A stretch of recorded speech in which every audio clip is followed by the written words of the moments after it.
Right word, Senator Amy.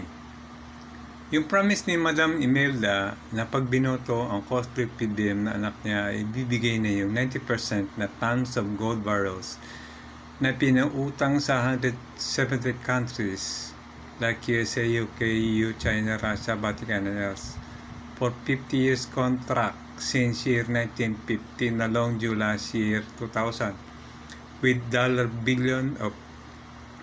billion interest as pamana sa mga Pinoys ni Marcos Sr.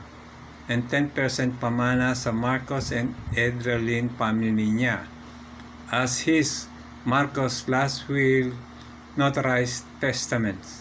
Kaso mo, almost 3 years na nakupo si PBBM, wala pa rin.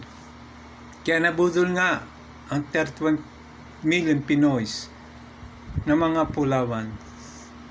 Kaya after 6 years, pag-list niya sa pwesto, tiyak, very, very dollar rich and peso rich na sila through dollar importation, lotto, costly product, and million travels, Marcos Sr.'s wealth, and else, na silang mga progenesis, chapter 7 verse 8, clean and not clean pulawans, their bloggers and supporters, then puros poor na and helpless mga Pinoy sa kamay ng mga pulburon pulawans, at pitas na lubog na sa 14 million plus trillion utang. Hallelujah.